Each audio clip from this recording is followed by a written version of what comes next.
ஆண்டவராகிய இயேசு கிறிஸ்துவின் நாமத்தில் உங்களை நான் அன்போடு கூட வாழ்த்துகிறேன். பரிசுத்தமான ஓய்வு நாள் ஆராதனை வேளையிலேயும் நாம் ஒருமித்து தேவ சமூகத்தை இந்த ஆன்லைன் ஆராதனையில ஆண்டவரை மகிமைப்படுத்தும்படியாய் கர்த்தர் நம்மை கூட்டி சேர்த்த அவருடைய கிருபைக்காக நான் ஆண்டவரை நன்றியோடு துதிக்கிறேன். நம்மளோடு கூட இந்த யூடியூப் சேனலிலே இணைந்து இதை பார்க்கிறவர்கள் யாவரையும் ஆண்டவராகிய இயேசு கிறிஸ்துவின் நாமத்தில் நான் அன்போடு கூட வாழ்த்துகிறேன். கர்த்தர் இந்த நாளிலே உங்களோடு கூட இடைப்படுவாராக. இந்த மாதத்தின் முதலாவது ஞாயிற்றுக்கிழமையில நம்ம கூடி வந்திருக்கிறோம். கர்த்தர் இந்த மாதம் முழுவதும் நம்மை கிருபையாய் நடத்தும்படியாக. ஒருவேளை கடந்த மாதம் நமக்கு ஒரு நெருக்கத்தின் மாதமாக இருந்திருக்கலாம். பல பாடுகள், பிரச்சனைகள், உபத்திரவங்களை நீங்கள் கடந்து வந்திருக்கலாம்.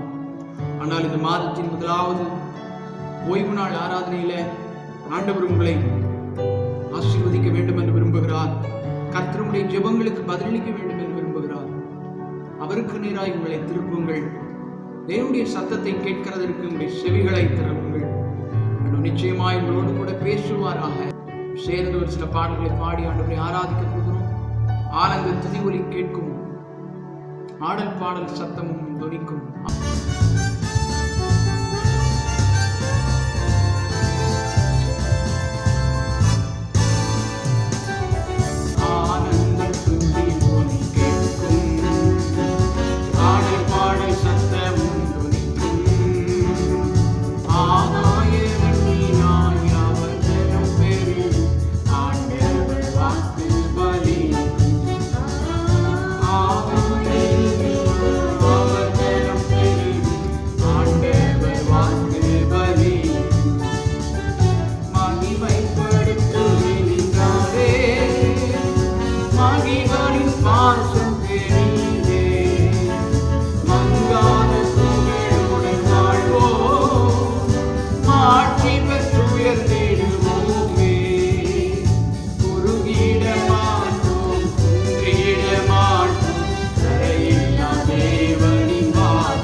பேசுகிற தெய்வமே, ஆவியானவரே, ஸ்தோத்திரம் ஸ்தோத்திரம். இந்த மாதத்தின் முதலாவது நாள் ஆராதனையிலேயும் அப்பா உடைய சமூகத்துல நாங்கள் ஒருமித்து கூடி வந்திருக்கிறோம். கர்த்தருடைய சத்தத்தை நாங்கள் கேட்கும்படியாய். ஹல்லேலூயா, ஸ்தோத்திரம் ஆண்டவரே. அப்பா ஸ்தோத்திரம் ஸ்தோத்திரம்.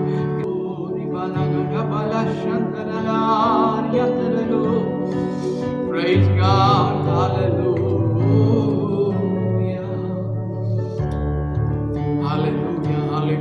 வியாதியோடு, பலவீனத்தோடு, சோர்வோடு இருக்கிற ஒவ்வொரு பிள்ளைகளையும் கர்த்தர் ஆண்டவரே இந்த நேரத்தில் நீங்க பலப்படுத்துவீராக. தைரியப்படுத்துவீராக, திடப்படுத்துவீராகப்பா. யோடு கூட வாங்க மத்தியில செய்வானோ பிள்ளைகளுடைய கூடாரத்துல தேவ பிரசன்னம் அவர்களை நிரப்பட்டும். தொடுதலை அவர்கள் உணரட்டும்பா.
தெய்வம், பரிசுத்தம் உள்ளவர்,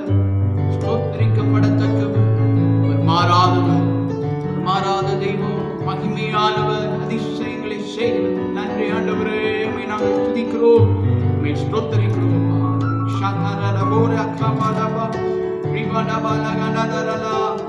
நன்றி ஆண்டவரே, உமக்கு ஸ்தோத்திரம் ஸ்தோத்திரம் ஸ்தோத்திரம். நாங்கள் உம்மை துதிக்கிறோம், ஸ்தோத்திரிக்கிறோம். இந்த மாதம் முழுவதும் கர்த்தர் எங்களை கிருபையாய் நடத்துவீராக. இந்த பிள்ளைகளுடைய தேவைகளை ஆச்சரியமாய் சந்தியும். நெருக்கங்களில் இருந்து ஆண்டவரே, உபத்திரவங்களில் இருந்து கர்த்தர் விடுதலையாக்கி போடுவீராக. ஆண்டவருடைய விடுதலை ஆண்டவரே, உம்மை நோக்கி பார்க்கிறவர்களாய் ஒவ்வொருவரையும் நீங்க மாற்றுங்கப்பா. உம்மை நோக்கி பார்த்து அற்புதங்களை பெற்றுக்கொள்ளவும் ஆண்டவரே, பிரகாசம் அடையவும் கர்த்தர் ஒவ்வொருவரையும் இந்த நாளிலே நீங்கள் ஆசீர்வதிக்க போகிறதற்காக நன்றி செலுத்துகிறோம். தொடர்ந்து நல்ல வார்த்தை ஆண்டவரே ஸ்தோத்திரம். எங்களை பக்தி உள்ளத்துக்கு எதுவா எங்களை ஆயத்தப்படுத்தணும். ஆண்டவர் எங்களோடு கூட பேசுவீராக. சத்தத்தை கேட்கும்படிக்கு ஒவ்வொருடைய செவிகளையும் அப்பா நீங்க திறந்தாலும் முற்றிலும் பாதப்படியில தாழ்த்துகிறோம். இந்த நாமம் மகிமைப்படுவதாக இயேசு கிறிஸ்துவின் நாமத்தில் ஜெபிக்கிறோம் ஜீவனுள்ள நல்ல பிதாவே.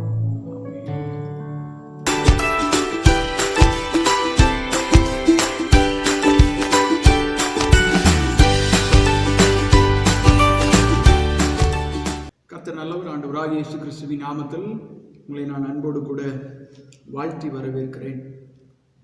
இந்த பரிசுத்தமான ஓய்வு நாள் ஆராதனையிலையும் உங்களை நான் அன்போடு கூட வாழ்த்துகிறேன். இந்த நாளிலும் கர்த்தர் அவருடைய ஸ்தோத்திர வார்த்தைகள் மூலமாய் நம்மோடு கூட இடைவிடுவாராக. கடந்த நாட்கள் முழுவதும் ஆண்டவர் உங்களை கிருபையாக கண்மணி போல் பாதுகாத்து வந்திருப்பார் என்று நான் கர்த்தருக்குள் விசுவாசிக்கிறேன். இந்த நாளிலும் ஆண்டவருடைய சமூகத்தில் ஆண்டவருடைய வார்த்தையை நாம் தியானித்து நாம் ஜெபிக்க இருக்கிறோம். கர்த்தர் நம்மோடு கூட பேசுவாராக. உலகத்தில் பலதரப்பட்ட மனிதர்கள் வசிக்கிறார்கள். ஒவ்வொருவருடைய எண்ணங்கள் வித்தியாசமானதாக இருக்கும். ஒரு மனிதரை குறித்து நம்ம பார்த்தோம் அப்படின்னா நம்முடைய ஸ்தோத்திரனுடைய பேச்சு மாறுபட்டதாக இருக்கும், அவருடைய எண்ணங்கள் வித்தியாசமாக இருக்கும், அவருடைய பார்வைகள் வித்தியாசமானதாக இருக்கும்.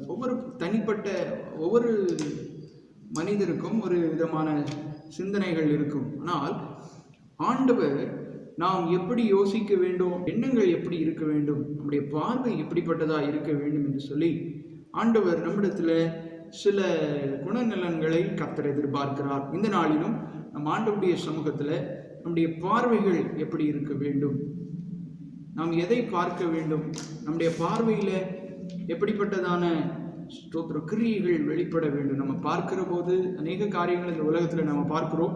நம்முடைய கிரியைகள் எதை வெளிப்படுத்த வேண்டும், ஒரு விசுவாசியினுடைய பார்க்கிற பார்வை எப்படிப்பட்டதாக இருக்க வேண்டும் என்பதை இந்த நாளில நாம் ஒரு சில வேத வசனங்களின் ஆதாரங்களோடு நாம் அதை தியானிக்க இருக்கிறோம். முதலாவதாக நாம் பார்த்தோமானால் ஸ்தோத்திரம், பாவத்தினுடைய பார்வை, பாவத்தின் கிரியைகளினால பார்க்கிறதான பார்வை, நோக்கத்தை விட்டு வழி விலகுதல். பாவத்தின் பார்வையை குறித்த மூல பாஷையில சொல்லப்பட்டிருக்கிறது ஹமார்ஷியா. ஹமார்ஷியா என்றால் miss the mark, sin, violate God's law, குறி தவறுதல். பாவத்தினுடைய பார்வை ஹமார்ஷியா என்பதனுடைய அர்த்தம் குறி தவறுதல், பாவத்திற்கு நேராக திரும்புதல், தேவனுடைய பிரமாணங்களை உடைத்தெறிதல். கர்த்தர் நமக்கு நம்மோடு பண்ணின ஆண்டவர் நம்மோடு பண்ணின உடன்படிக்கைகளை மீறி சுயமான காரியங்களை செய்ய ஆரம்பிக்கிறதான கிரியைகளை தான் ஹமார்ஷியா என்று சொல்வார்கள். வேதத்துல நம்ம அதற்கு ஒரு வசனத்தை கூட நம்ம பார்க்க முடியும். ரோமருக்கு எழுதின நிருபம் 7வது அதிகாரம் அதனுடைய 23வது வசனத்துல நம்ம பார்த்தோமானால், ஆகிலும் என் மனதின் பிரமாணத்துக்கு விரோதமாய் போராடுகிற வேறொரு பிரமாணத்தை என் அவயவங்களில் இருக்க காண்கிறேன். அது என் அவயவங்களில் உண்டாயிருக்கிற பாவ பிரமாணத்துக்கு என்னை சிறையாக்கிக் கொள்கிறது. அது என் அவயவங்களில் உண்டாயிருக்கிற பாவ பிரமாணத்துக்கு என்னை சிறையாக்கிக் கொள்கிறது. அதே அதிகாரம் 9, 10, 11, 12 வசனங்களை நாம் வாசித்தோம். முன்னே நியாய பிரமாணம் இல்லாதவனாய் இருந்தபோது நான் ஜீவனுள்ளவனாய் இருந்தேன். கற்பனை வந்தபோது பாவம் எனக்குள் உயிர் கொண்டது, நான் மரித்தவனானேன். பாவமானது கற்பனையினாலே சமயம் பெற்று என்னை வஞ்சித்து அதனால் என்னை கொன்றது. இப்படி இருக்க நன்மையானது எனக்கு மரணமாயிற்றோ? அப்படி அல்ல, பாவமே எனக்கு மரணமாயிற்று. பாவம் கற்பனையினாலே மிகுந்த பாவம் உள்ளதாகும்படிக்கும் அது நன்மையானதை கொண்டு எனக்கு மரணத்தை உண்டாக்கினதினாலே பாவமாகவே விளங்கும்படிக்கும் அப்படியாயிற்று. பாவக்கிரியைகள் பாவங்களை செய்கிற போது அதனுடைய சரீரங்களை அடிமைப்படுத்துகிறது. நம்முடைய சரீரத்தில் பரிசுத்தத்தை குலைத்து போடுகிறது. நியாயப்பிரமாணம் நமக்கு கொடுக்கப்பட்டிருக்கிறது. நியாயப்பிரமாணத்தின்படி எதெல்லாம் பாவம் என்பதை ஆண்டவராகிய இயேசு கிறிஸ்து வேதத்தின் மூலமாக நமக்கு அநேக காரியங்களை கற்றுத்தந்திருக்கிறார். அந்த பாவம் என்ன செய்கிறது? சரீரத்தில் பலவீனங்களை கொண்டு வருகிறது. ரோமருக்கு எழுதின நிருபம் 7வது அதிகாரம் 11வது வசனத்துல பவுல் சொல்லுகிறான், பாவமானது கற்பனையினாலே சமயம் பெற்று என்னை வஞ்சித்து அதனாலே என்னை கொன்றது. 13வது வசனத்திலே பார்த்தோமானால், பாவம் கற்பனையினாலே மிகுந்த பாவம் உள்ளதாகும்படிக்கும் அது நன்மையானதை கொண்டு எனக்கு மரணத்தை உண்டாக்கினதினாலே பாவமாகவே விளங்கும்படிக்கும் அப்படியாயிற்று. பாவம் ஒரு மனிதனுடைய பார்வையிலே பாவக்கிரியைகள் இருக்குமானால், பாவ சிந்தனைகள் இருக்குமானால், மனிதனுடைய வாழ்க்கையில ஒரு பின்மாற்றத்தை கொண்டு வருகிறது. கர்த்தரை விட்டு தூரமாய் விலகி சென்று விடுகிறது. உள்ளான மனிதனுக்குள்ளே, ஆத்மாவிற்குள்ளே பலவீனத்தை கொண்டு வருகிறது. மனிதனை வியாதிக்கு நேராக இழுத்து சென்று கிடக்கிறது. எனவே அப்படிப்பட்டதான பாவக்கிரியைகள் நம்முடைய வாழ்க்கையிலே காணாதபடிக்கு நாம் நம்மை பரிசுத்தமாக்கிக் கொள்ள வேண்டும். இரண்டாவதாக, ரட்சிப்பை நோக்கிய பார்வை. ரட்சிப்பை நோக்கிய பார்வை என்று நம்ம வாசித்தோமானால், ஆண்டவர் சொல்லுகிறார், லுக் அண்ட் மீ, என்னை நோக்கி பாருங்கள். ஏசாயா 45வது அதிகாரம் அதனுடைய 22வது வசனத்துல சொல்லுகிறான், பூமியின் எல்லை எங்கும் உள்ளவர்களே என்னை நோக்கி பாருங்கள், அப்பொழுது ரட்சிக்கப்படுவீர்கள். நானே தேவன், வேறு ஒருவரும் இல்லை. அப்ப ரட்சிப்பை நோக்கியதான பார்வை எப்படி நம்முடைய சரீரத்தில் வெளிப்படும்? நம்முடைய பார்வை எப்பொழுது மாறும்? கர்த்தரை நோக்கி பார்க்கிற போது நம்முடைய பார்வை மாறுகிறது. இந்த பாவக்கிரியைகளை செய்கிற போது நம்ம கர்த்தரை நோக்கி பார்க்கிறது இல்லை. பல வேளைகளில பாவமானது தேவனிடத்திலிருந்து மனிதனை பிரித்து சென்று விடுகிறது. ஆனால் தேவனை நோக்கி நாம பார்க்கிற பார்வை அந்த பாவத்திலிருந்து நம்மை விடுதலையாக்குகிற ரட்சிப்பை பரலோகத்திலிருந்து நமக்கு நேராக கொண்டு வருகிறதா இருக்கிறது. ஆண்டவர் சொல்லுகிறார், யாஷா, டு சேவ், டு டெலிவர். ஏன் ஆண்டவரை நாம பார்க்க வேண்டும்? ஆண்டவர் நம்மை ரட்சிக்கும்படியாக நாம் ஆண்டவரை நோக்கி பார்க்க வேண்டும். ஆண்டவரிடத்திலிருந்து தான் இந்த பாவக்கிரியைகளிலிருந்து நம்மால் விடுதலையை பெற்றுக்கொள்ள முடியும். எனவே நாம் விடுவிக்கப்படும்படியாக ஆண்டவரை நோக்கி நாம பார்க்க வேண்டும். ரட்சிக்கப்படுகிற மனிதனுடைய வாழ்வு எப்படி இருக்கிறது? பாவத்திலிருந்து ஒரு மனிதனை விடுதலையாக்குகிறது, குற்றங்களிலிருந்து விடுதலையாக்குகிறது, பாவ மன்னிப்பை நமக்கு கிருபையாக தருகிறது. ஆண்டவரோடு கூட சமாதானத்தை, தேவனோடு கூட உறவை நாம் நாளுக்கு நாள் வளர்த்தெடுக்கும்படியாக, நாளுக்கு நாள் நாம் வளர்த்து கொள்ளும்படியாக இந்த ரட்சிப்பானது நமக்கு உதவி செய்கிறது. நம்முடைய வாழ்க்கையிலே பரிசுத்தத்தை நமக்கு போதிக்கிறது. நித்தியமாய் ஆண்டவருடைய மகிமையை நாம் பெற்றுக்கொள்ளும்படியாக இந்த பார்வையானது நமக்கு உதவி செய்கிறதா இருக்கிறது. எப்படி அதை நாம் பெற்றுக்கொள்ள முடியும்? கர்த்தரை நோக்கி பார்க்கிற போது, தேவ சமூகத்தை நோக்கி பார்க்கிற போது நாம் ரட்சிக்கப்பட முடியும். அதே ஏசாயா தீர்க்கதரிசி 45வது அதிகாரம் 23வது வசனத்துல சொல்லி இருக்கிறார், முழங்கால் யாவும் எனக்கு முன்பாக முடங்கும், நாவு யாவும் என்னை முன்னிட்டு ஆணையிடும். ஆண்டவரிடத்துல தான் நம்மை நாம் ஒப்புக் கொடுக்க வேண்டும். கர்த்தரிடத்துல தான் நம்மை தாழ்த்த வேண்டும். அவருடைய சமூகத்துல தான் நாம் நம்முடைய பாவங்களை அறிக்கையிடுகிற போது, மனம் திரும்புகிற போது கர்த்தர் நம்முடைய பாவங்களில் இருந்து நம்மை மன்னிப்பார். பரிசுத்தமான ஜீவியத்தை நமக்கு அவர் கட்டளையிடுவார். சமாதானமுள்ள ஒரு வாழ்வை நமக்கு தருவார். தேவனோடு கூட ஒரு சமாதானத்தை தருவார். மற்றவர்களோடு சமாதானமாக இருக்க ஆண்டவர் நமக்கு உதவி செய்வார். மூன்றாவதாக நாம் பார்த்தோமானால், உதவிக்கான பார்வை. தேவைப்படுகிறதான சூழ்நிலையில ஏறெடுக்கக்கூடியதான ஒரு பார்வை. சங்கீதக்காரன் சொல்லுகிறான், 5வது சங்கீதம் 3வது வசனத்துல, கர்த்தாவே காலையிலே என்னுடைய சத்தத்தை கேட்டருளுவீர், காலையிலே உமக்கு நேரே வந்து ஆயத்தமாகி காத்திருப்பேன் என்பதாய் அவன் தன்னை குறித்து சொல்லுகிறான். அதிகாலையிலே தேவனை தேடுகிறதான ஒரு மனிதனாக சங்கீதக்காரன் தன்னை வெளிப்படுத்துகிறான். தேவனோடு கூட தான் ஒவ்வொரு நாளையும் நான் ஆரம்பிக்க வேண்டும் என்பதில் அவன் உறுதியாக இருக்கிறான். அந்த நாள் நான் எப்படி தேவ சமூகத்திலே பரிபூரணம் அடைய முடியும் என்பதை குறித்து கர்த்தர் தான் எனக்கு உதவி செய்ய முடியும். எனவேதான் அவன் சொல்றான், காலையில உம்மிடத்துல வந்து நான் காத்திருப்பேன், காலையில உங்களுடைய சமூகத்துல அமர்ந்திருப்பேன், காலையில ஆண்டவருடைய சத்தத்தை கேட்டுவிட்டு தான் நான் என்னுடைய காரியங்களை, என்னுடைய குடும்பத்தின் காரியங்களை, என்னுடைய தொழிலுக்குரிய காரியங்களை நான் செய்வதற்காக நான் புறப்பட்டு போவேன். ஆண்டவர் சொல்லுகிற அவருடைய வழியில நாம நடப்போம். ஆனால் அந்த நாள் நமக்கு பிரயோஜனம் உள்ளதா இருக்கும். அந்த நாள் நமக்கு தீமைகளை அல்ல நன்மைகளை கொண்டு வரும். அவருடைய வார்த்தை நம்மை பாதுகாக்கும். காலையிலே உமக்கு நேரே வந்து ஆயத்தமாகி காத்திருப்பேன். காலையிலே என்றால் என்ன?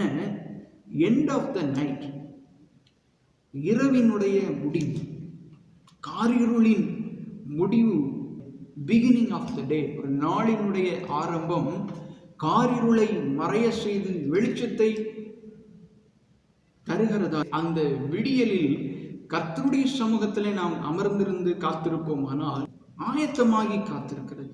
ஒரு ஆயத்தனுடைய வாழ்க்கையில காணப்பட வேண்டும். ஸ்தோத்திரம். எங்கேயாவது நம்ம ஒரு ஊருக்கு பிரயாணப்படுகிறோம் என்றால் முந்தின நாள் இல்லை என்றால் ஓரிரு நாட்களுக்கு முன்பதாகவே அதற்குரிய ஆயத்தங்களை நாம் செய்கிறோம். ஆடைகளை எடுத்து வைக்கிறோம். நாம் போகக்கூடியதான ஸ்தோத்திர திட்டங்களை நாம் வகுத்து வைக்கிறோம். என்னென்ன காரியங்களை செய்ய வேண்டும் என்பதில் நாம் உறுதியாக இருக்கிறோம். எதையும் மறந்துவிடக்கூடாது என்பதில் கவனமாக இருக்கிறோம். ஆண்டவருடைய சமூகத்தை தேடுகிறதற்கு நாம கவனம் உள்ளவர்களாய் இருக்க வேண்டும். ஆயத்தம் நம்முடைய வாழ்க்கையில காணப்பட வேண்டும். தேவன் இன்றைக்கு என்னோடு கூட பேசுவதற்காக அவருடைய சமூகத்திலே நான் வந்து அமர்ந்திருக்கிறேன். உமக்கு நேரே வந்து ஆயத்தமாகி காத்திருப்பேன். கர்த்தர் நமக்கு காத்திருக்க கூடாது, நம்ம தான் ஆண்டவருடைய சமூகத்துல காத்திருக்க வேண்டும் அவருடைய சத்தத்தை கேட்கும்படியாக.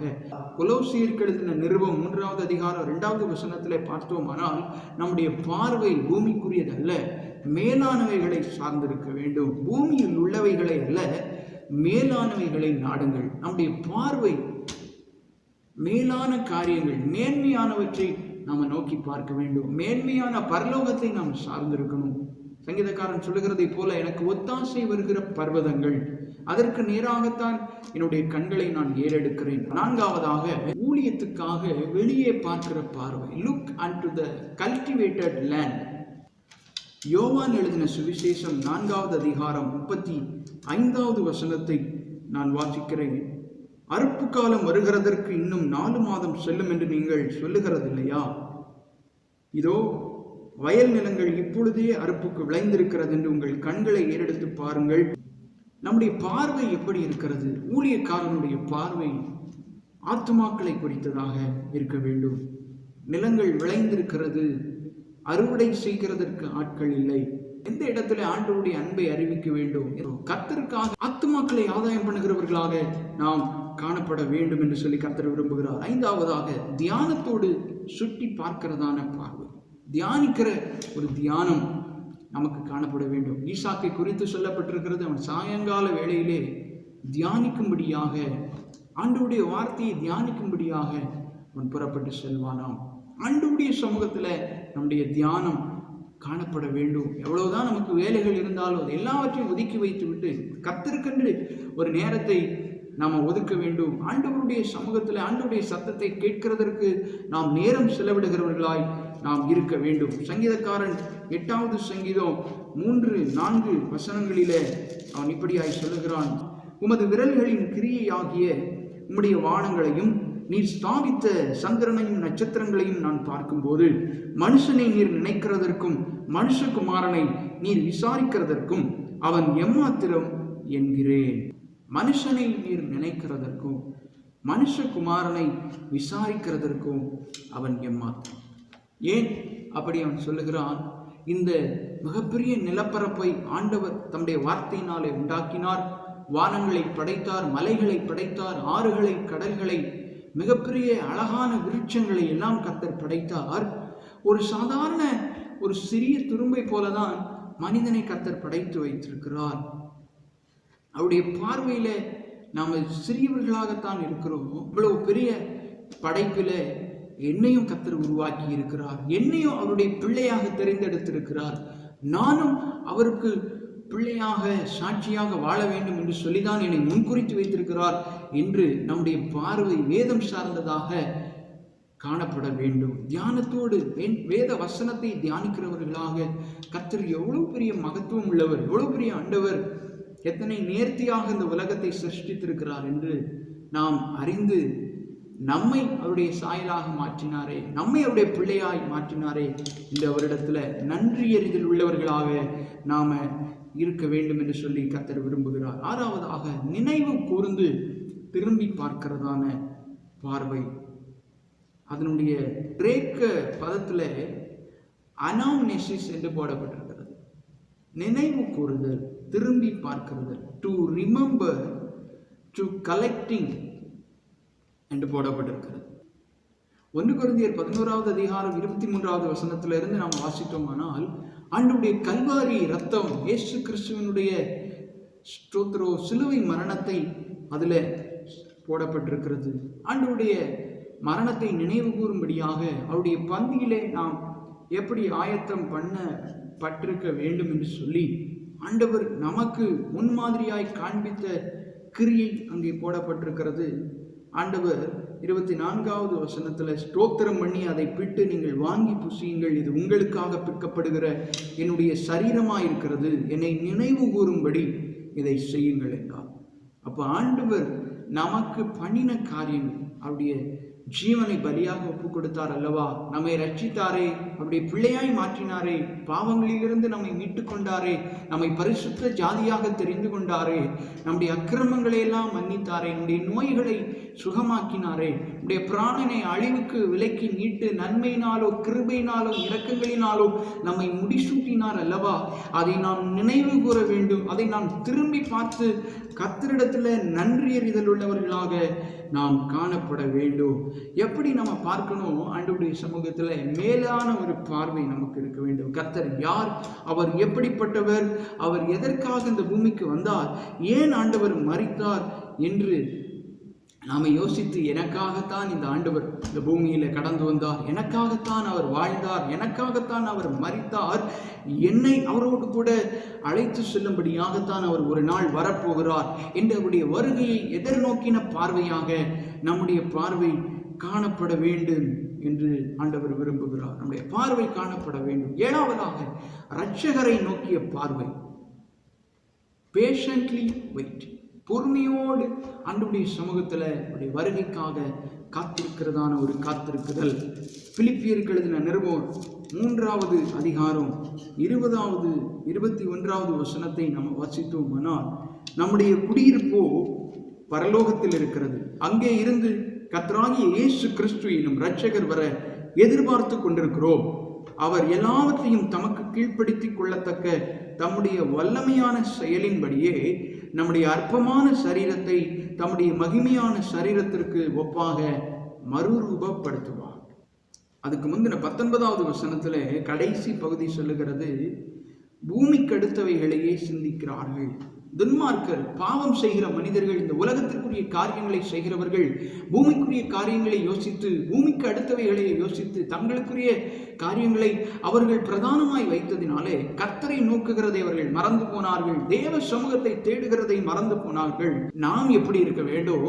நம்முடைய குடியிருப்பு பரலோகத்தில் இருக்கிறது, அங்கே இருந்து கர்த்தராகிய இயேசு கிறிஸ்து என்னும் இரட்சகர் வர எதிர்பார்த்து கொண்டிருக்கிறோம். ஆண்டவருடைய வருகைக்கு எதிர்பார்த்து கொண்டிருக்கிறோம். நம்முடைய பார்வை தேவனுடைய வருகையை சார்ந்ததா இருக்க வேண்டும். எப்பொழுது ஆண்டவர் வருவார், எப்பொழுது தேவனுடைய வருகையை நான் பார்க்க போகிறேன் என்பதாய் காணப்பட வேண்டும். ஆதி அப்போஸ்தலர்கள் முற்பிதாக்களை பார்த்தோமானால் ஸ்தோத்திரம், இயேசு கிறிஸ்துவினுடைய வருகையை அதிகமாய் வாஞ்சித்தார்கள்.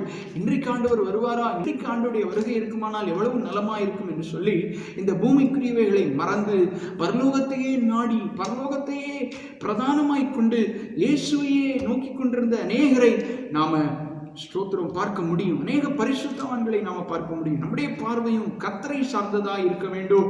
பிதாவினுடைய முகத்தை நோக்கி பார்க்கிறதா இருக்க வேண்டும்.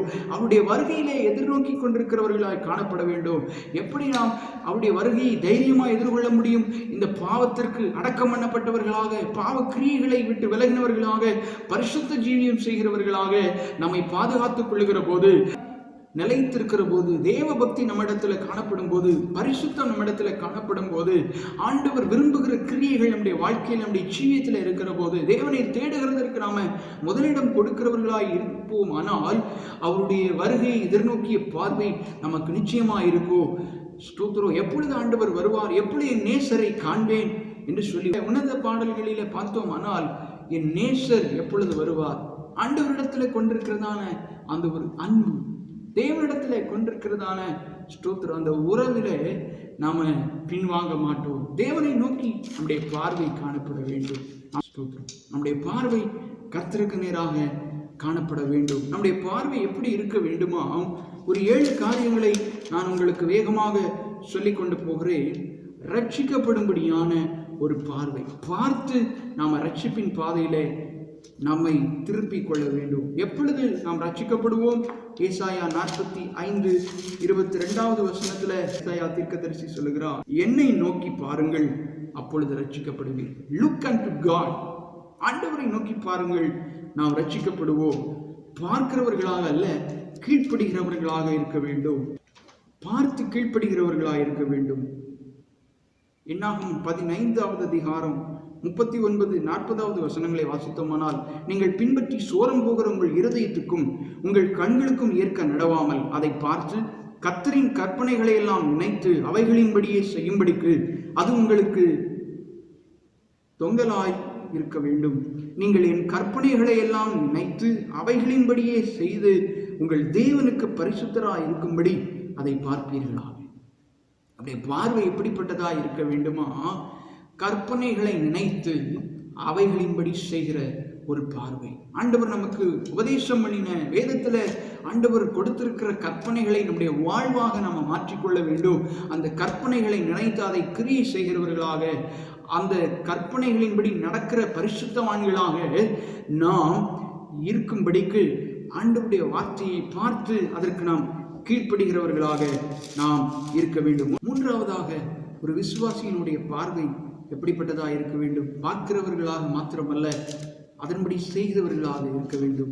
நியாயாதிபதிகள் 7வது அதிகாரம் 17வது வசனத்தை வாசித்தோமானால், அவர்களை நோக்கி, நான் செய்வதை பார்த்து அப்படியே நீங்களும் செய்யுங்கள். இதோ நான் பாளையத்தின் முன்னணியிலே வந்திருக்கும் போது நான் எப்படி செய்கிறேனோ அப்படியே நீங்களும் செய்ய வேண்டும். என்ன செய்கிறான் கிதியோன்? இஸ்ரவேல் ஜனங்களை மேற்கொள்ளும்படியாக மீதியானியர் பாளையம் இறங்கி இருக்கிறார்கள், அவர்களை நோக்கி அவர்களை மேற்கொள்ள முடியாது என்கிறதான ஒரு கலக்கம் இஸ்ரவேலருக்குள்ளே வருகிற போது ஒரு மனிதனுக்கு ஆண்டவருடைய தரிசனம் வெளிப்படுகிறது. ஸ்தோத்ரோ 13வது வசனத்திலே பார்த்தோமானால், ஒரு வார்கோதுமை அப்பம் மீதியானியருடைய பாளையத்திற்கு உருண்டு வந்தது, அது கூடாரம் மட்டும் வந்தபோது அதை விழத்தள்ளி கவிழ்த்து போட்டது என்பதாய் அந்த தரிசனத்தை ஒருவன் பார்க்கிறான். கிதியோன் சொல்லுகிறான் 15வது வசனத்துல, கர்த்தர் மீதியானியரில் பாளையத்தை உங்கள் கைகளிலே ஒப்பு கொடுத்தார் என்று சொல்லி அந்த பாளையத்திற்கு எதிராக அவர் 300 பேரை அவன் பிரித்து வைத்து எக்காலங்களை ஊதும்படியாக ஜனங்களை ஆயத்தப்படுத்துகிறான். அது மாத்திரமல்ல, 20வது 21வது வசனங்களிலே 3 படைகளையும் எக்காலங்களை ஊதி பானைகளை உடைத்து தீவெட்டிகளை இடதுகைகளிலும் எக்காலங்களை வலதுகைகளிலும் பிடித்து கொண்டு கர்த்தருடைய பட்டயம் கிதியோனுடைய பட்டயம் என்று ஸ்தோத்ரோ அவர்கள் சத்தமிடுகிற அந்த நேரத்தில் மீதியானியர் சிதறடிக்கப்பட்டார்கள். சிதறி கூக்குரலிட்டு அவர்கள் ஓடி போனார்கள். நீங்கள் தேவனுடைய பிள்ளைகளாய் இருங்கள். உங்களுக்கு எதிராய் எத்தனை பாளையம் இறங்கினாலும் அது உங்களை சேதப்படுத்தாது. நீங்கள் கர்த்தருடைய பாதுகாப்பில் இருக்கிறீர்கள். எந்த ஒரு வைரஸோ எந்த ஒரு வியாதியோ உங்களை மேற்கொள்ளுவதில்லை. நீங்கள் தேவனுடைய பாதுகாப்பில் இருக்கிற போது, தேவனை நீங்கள் நோக்கி கொண்டிருக்கிற போது, உங்களுடைய பார்வை கர்த்தருக்கு உரியதாக இருக்குமானால், ஆண்டவருடைய பரிசுத்தமுடைய ஜீவியத்தில் காணப்படுமானால், ஆண்டவர் அவருடைய சத்தத்தை உங்களுக்கு தொனிக்க பண்ணுவார். அவருடைய சத்தம் உங்களுக்கு கேட்கும். கர்த்தருடைய சத்தம் உங்களை பாதுகாத்துக் கொள்ளும். 4வதாக, பார்க்கிறவர்களாக மட்டுமல்ல, சிந்திக்கிறவர்களாக இருக்க வேண்டும். யாக்கோபு எழுதின நிருபம் 1வது அதிகாரம் 25வது வசனத்துல யாக்கோபு இப்படியா எழுதுகிறான், சுயாதீன பிரமாணமாகிய பூரண பிரமாணத்தை உற்று பார்த்து அதிலே நிலைத்திருக்கிறவனே கேட்கிறதை மறக்கிறவனாயிராமல் அதற்கு ஏற்ப கிரியை செய்கிறவனாயிருந்து தன் செய்கைகளில் பாக்கியவனாயிருப்பான். நம்முடைய கிரியைகளில ஆண்டவருக்கு ஏற்ற கிரியை நாம் செய்கிறவர்களாக இருப்போம். ஆண்டவர் நமக்கு கற்பித்ததை மறக்காதபடிக்கு, நாம் கேட்டவைகளை மறக்காதபடிக்கு, ஆண்டவர் நமக்கு சொல்லிக் கொடுத்தவைகளை மறக்காதபடிக்கு அதன்படி கிரியை செய்கிறவர்களாக இருப்போம். ஆனால் நாம் பாக்கியவான்களாக இருப்போம். ஐந்தாவதாக, பார்க்கிறவர்களாக மாத்திரமல்ல கவனிக்கிறவர்களாக இருக்க வேண்டும். பிலிப்பியர் எழுதின நிருபம் 2வது அதிகாரம் 4வது வசனத்தில் பவுல் சொல்லுகிறான், அவனவன் தனக்கானவைகளை அல்ல பிறனுக்கானவைகளையே நோக்குவானாக. தன்னுடைய காரியங்கள், தன்னுடைய ஸ்தோத்திரோ லாபத்திற்கான தன்னுடைய காரியங்களை பெருக்கிக் கொள்ள வேண்டும் என்பதாய் அல்ல, மற்றவர்களை குறித்ததான கரிசனை, மற்றவர்களை குறித்ததான சிந்தனை, ஆத்துமாக்களை குறித்ததான பாரம் காணப்பட வேண்டும் என்று சொல்லி கர்த்தர் விரும்புகிறார். ஆறாவதாக, பார்த்து எச்சரிக்கை உள்ளவர்களாய் நாம் இருக்க வேண்டும். எபிரேயர் நிருபம் 12வது அதிகாரம் அதனுடைய 15வது வசனத்தை வாசித்தோம். ஆனால் ஒருவனும் தேவனுடைய கிருபையை இழந்து போகாதபடிக்கும் யாதொரு கசப்பான வேர் முளைத்தெழும்பி கலக்கம் உண்டாக்குகிறதுனால் அநேகர் தீட்டுப்படாதபடிக்கும், எந்த ஒரு கசப்பான வேர் எழும்பி ஜனங்களை வழிவிலக பண்ணிவிடாதபடிக்கும் நாம் எச்சரிக்கையாய் இருக்க வேண்டும். ஏழாவதாக, பார்க்கிறவர்களாக மாத்திரமல்ல எதிர்பார்க்கிறவர்களாக இருக்க வேண்டும். அப்போஸ்தலனாகிய பவுல் தீத்துவுக்கு எழுதின நிருபம் 2வது அதிகாரம் 13வது வசனத்தில் எப்படியாய் சொல்லுகிறான், நாம் நம்பியிருக்கிற ஆனந்த பாக்கியத்துக்கும் மகாதேவனும் நமது இரட்சகருமாகிய இயேசு கிறிஸ்துவனுடைய மகிமையின் பிரசன்னமாகுதலுக்கும் எதிர்பார்த்து கொண்டிருக்கும்படி நமக்கு போதிக்கிறது. எதிர்பார்த்து கொண்டிருக்கும்படி நமக்கு போதிக்கிறது. ஆண்டவருடைய வருகையை எதிர்நோக்குகிறோமா? அவருடைய வருகையை எதிர்பார்க்கிறோமா? கர்த்தருடைய சமூகத்தை, அவருடைய முகத்தை நாம் நோக்கி பார்க்கிறோமா? இன்றைக்கு நாம் சிந்தித்து பார்ப்போம். எதையெல்லாம் நாம் பார்க்கிறோம்? பாவத்தினுடைய பார்வை இருக்கிறதா? ரட்சிக்கப்பட வேண்டும் என்கிறதற்குரியதான பார்வை நமக்கு இருக்கிறதா? ஆண்டவர் சொல்லார், என்னை நோக்கி பாருங்கள், அப்பொழுது ரட்சிக்கப்படுவீர்கள். உதவிக்கான பார்வையா இருக்கிறதா? காலையில உமக்கு நேரே வந்து ஆயத்தமாகி காத்திருப்பேன் என்று சங்கீதக்காரன் சொல்லுகிறானே, அப்படி காலையில தேவனுடைய சமூகத்தில் காத்திருக்கிறவர்களாய் நாம் இருக்கிறோமா? ஜனங்களை குறித்து, ஆத்துமாக்களை குறித்து பாரம் உள்ளவர்களாக நம்முடைய பார்வை இருக்கிறதா? அழிந்து கொண்டிருக்கிறார்கள், இந்த ஜனங்களின் மீது கரிசனை நமக்கு காணப்படுகிறதா?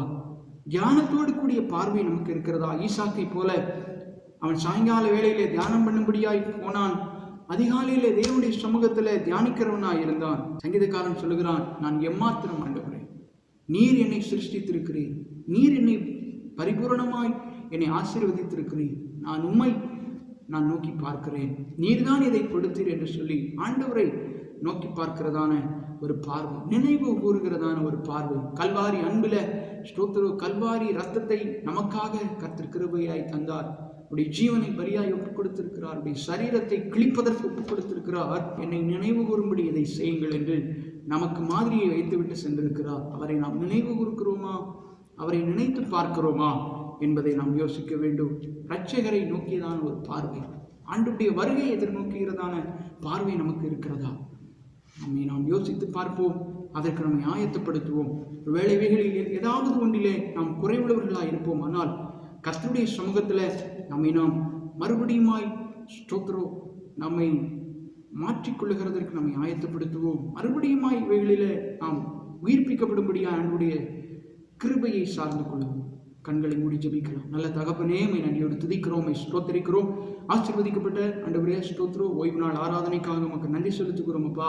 ஆண்டவரே, இந்த யூடியூப் சேனல் வழியாக ஆண்டவரே ஸ்தோத்திர இதை பார்க்கிற ஒவ்வொருவரையும் ஹல்லேலூயா நாங்கள் மனதார வாழ்த்துகிறோம், ஆசீர்வதிக்கிறோம். கர்த்தருடைய வார்த்தை அவருடைய கூடாரங்களிலே கடந்து செல்வதாக, அவருடைய குடும்பங்களை ஆசீர்வதிப்பதாக, நிறைவான பலனை கர்த்தர் நீர் ஆண்டவரே ஒவ்வொருவருக்கும் நீங்கள் கட்டளையிடும்படியாக நாங்கள் ஜெபிக்கிறோம் அப்பா. நீங்கள் பேசின நல்ல வார்த்தைக்காக நன்றி செலுத்துகிறோம். நாங்கள் எதை பார்க்க வேண்டும், எதை நாங்கள் பார்க்கக்கூடாது, எங்களுடைய கிரியைகள் எப்படி இருக்க வேண்டும், இயேசுவை வெளிப்படுத்துகிறதா இருக்கிறதா என்று சொல்லி எங்களை நாங்கள் பரிசோதிக்கிறதாய் எங்களுடைய கிரியைகள் காணப்படும்படியாக எங்களை மாற்றிக்கொள்ள நாங்கள் அர்ப்பணிக்கிறோம். ஆண்டவரே ஹல்லேலூயா ஸ்தோத்திரம். என்னுடைய பார்வை மற்றவர்களை ரட்சிப்பின் பாதையில் நடத்துகிறதா இருக்க வேண்டும், தேவனுக்கு கீழ்ப்படுகிறதா இருக்க வேண்டும், அதன்படி கிரியை செய்கிறதாய் காணப்பட வேண்டும். ஆண்டவருடைய சமூகத்தில் கவனத்தோடு அவரை தேடுகிறவர்களாகவும் ஆண்டவரே ஸ்தோத்திரம் பொல்லாங்கான காரியங்கள், உலகத்தின் காரியங்கள், அக்கிரமங்கள் ஸ்தோத்திரம் பாவக்கிரியைகளுக்கு எச்சரிக்கையுள்ளவர்களாக ஆண்டவரே எங்களை நாங்கள் பாதுகாத்துக் கொள்ள கர்த்தர் கிருபை தருவீராக. இந்த நாளிலும் ஆண்டவரே ஸ்தோத்திரம் இந்த வசனத்தை கேட்ட யாவருக்காக உமக்கு நன்றி செலுத்துகிறோம். பலவீனத்தோடு, வியாதியோடு, சோர்வோடு ஆண்டவரே ஸ்தோத்திரம் இதை ஒருவேளை நம்முடைய பிள்ளைகள் கேட்டுக்கொண்டிருப்பார்கள். ஆனால் கர்த்தர் அவர்களை பலப்படுத்துவீராக. தேவனுடைய தொடுதலை அவருடைய சரீரங்களிலே ஆண்டவரே அவர்கள் இப்பொழுதே உணரும்படியாய் கர்த்தர் அவர்களை உடைய பிரச்சனத்தினாலே நிரப்பும்படியாய் நாங்கள் ஜெபிக்கிறோம் அப்பா. ஹல்லேலூயா. உமக்கு ஸ்தோத்திரம், ஸ்தோத்திரம், ஸ்தோத்திரம், ஸ்தோத்திரம். விசுவாச பிள்ளைகள், ஊழியர்கள், ஆண்டவரே ஸ்தோத்திரம், எல்லாருடைய தேவைகளை தேவன் சந்திக்கும்படியாய் ஜெபிக்கிறோம். குறைவுகள் எல்லாம் நிறைவாகட்டும் ஆண்டவரே. நிறைவான பலன் பரலோகத்திலிருந்து நம்முடைய பிள்ளைகளுக்கு நேராய் புறப்பட்டு வருவதாக என்று சொல்லி நாங்கள் ஜெபிக்கிறோம் அப்பா. ஹல்லேலூயா, ஸ்தோத்திரம். அந்நிய தேசங்களிலே வேலைக்காய் கடந்து போயிருக்கிறவர்களுக்காக, என்னுடைய பிள்ளைகளுக்காக நாங்கள் ஜெபிக்கிறோம். ஆண்டவர் நீங்க பாதுகாத்துக் கொள்வீராக. இந்த வைரஸ் தாக்குதல்கள் ஆண்டவரே அப்பா நம்முடைய பிள்ளைகளுக்கு வராதபடிக்கு தேவனுடைய கரம் உடைய பிள்ளைகளோடு கூட இருக்கட்டும். அந்நிய மாநிலங்களுக்கு, பிற மாநிலங்களுக்கு ஆண்டவரே ஸ்தோத்திரம், பணி நிமித்தமாய் கடந்து சென்றிருக்கிற ஒவ்வொருவருக்காக நாங்கள் ஜெபிக்கிறோம். தேவனுடைய பாதுகாப்பு அவர்களோடு கூட இருப்பதாக. எல்லா தீங்குக்கும் விலக்கிக் கொள்வீராக. குட்டி பிள்ளைகள் முதல் வயதானவர்கள் வரை ஆண்டவர் நீங்க பாதுகாத்துக் கொள்வீராக. தேவனுடைய பாதுகாக்கிற கரம் ஆண்டவரே ஒவ்வொருவரோடு கூட தங்கி இருக்கும்படியாக நாங்கள் ஜெபிக்கிறோம் அப்பா. திருச்சபைக்காக, ஊழியங்களுக்காக ஸ்தோத்திரம், விசுவாச பிள்ளைகளுக்காக ஸ்தோத்திரம், எங்களுடைய போதகருக்காக, உடன் ஊழியர்களுக்காக, உடைய குடும்பங்களுக்காக, ஊழியங்களுக்காக ஸ்தோத்திரம். கர்த்தர் பாதுகாத்துக் கொள்வீராக. கர்த்தருக்காக எழும்பி பிரகாசிக்கிற ஆண்டவரே சுடரொளி பட்டயங்களாக ஒவ்வொருவரையும் நீங்க மாற்றுவீராக. உடைய கரத்தில் எங்களை தாழ்த்துகிறோம் அப்பா. எங்களை முற்றிலும் விரும்பியாக்குகிறோம். நீர் மாத்திரம் மகிமைப்படுவீராக. எல்லாருடைய தேவைகளை சந்தியும் பாதுகாத்துக் கொள். இந்த வாரம் முழுவதும் கர்த்தர் ஆண்டவர் நம்முடைய பிள்ளைகளை போஷித்து பாதுகாத்து வழி நடத்துவீராக. உடைய சமூகத்தில் எங்களை முற்றிலும் தாழ்த்துகிறோம். இயேசுவின் நாமத்தில் ஜெபிக்கிறோம். ஜெபம் கேளும் ஜீவனுள்ள நல்ல பிதாவே. ஆமேன், ஆமேன், ஆமேன். உடைய பார்வை கர்த்தரை சார்ந்ததா இருக்கட்டும். பக்தி விருத்திக்கு ஏதுவான பார்வையாக இருக்கட்டும். பரிசுத்தமான பார்வையாக இருக்கட்டும். எல்லாவற்றிலும் மேலாக அவருடைய வருகையை எதிர்நோக்கிய பார்வையாய் நாம் அவருடைய வருகையை எதிர்நோக்கி காத்திருப்போம். கர்த்தர் சீக்கிரத்தில் வரப்போகிறார். God bless you. Amen.